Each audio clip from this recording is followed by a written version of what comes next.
И мојата главна вокација е активист за човекови права. Јас не подготвив никаков говор за вечера, бидејќи премногу долго говорам за сето она што денеска го гледаме и во мојата жал можам најпрво да ве прашам или да кажам дека Република Македонија денеска зависи од тројца луѓе.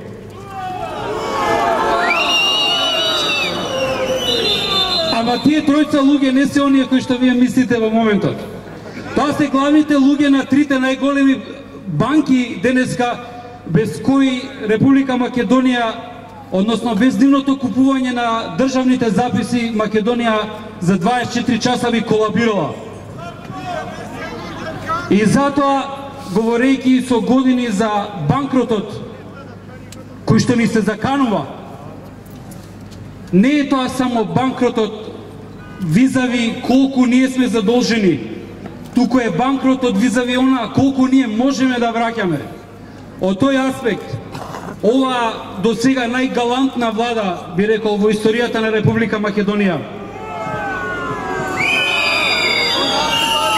денеска објави дека врати 2% од државниот долг. Не сум сигурен дека е така, бидејќи самите велат дека дупката во девизните резерви од кои што се вратија парите ќе биде надополнета со ново задолжување. Значи 3 дена, 6 дена ќе трае раздолжувањето. Меѓутоа, ова го зборам исто така и заради фактот што сето ова што ни се случува денеска немаше да биде возможно без она што веќе подолго време го нарекувам заробување на државата. Само заробена држава, заробени институции, заробени закони, обструиран устав, веќе и уставен суд, може да овозможат да некој прави што сака и како сака, давајќи образложувања кои што се во најмала рака манипулација и навреда за граѓаните.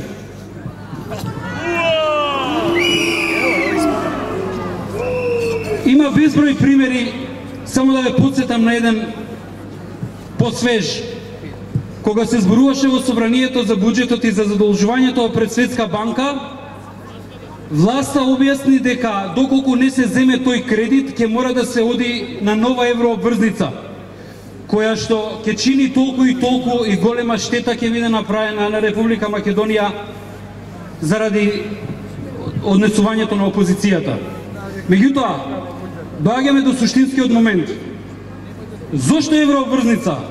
Затоа што нема законска основа да проаѓа низ парламент, туку се одлучува во влада, меѓу тројца луѓе.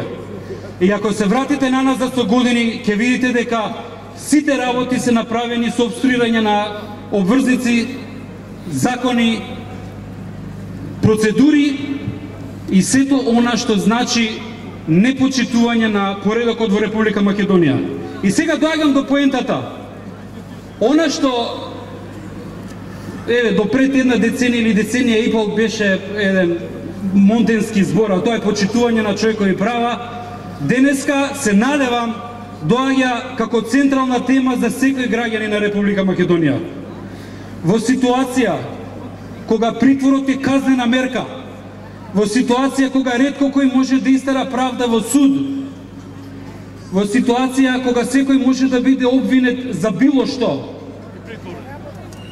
секому ќе му дојде на врата. И ако народот во Република Македонија е и понатаму подготвен да го издржува тој терор, јас велам во ред нека биде.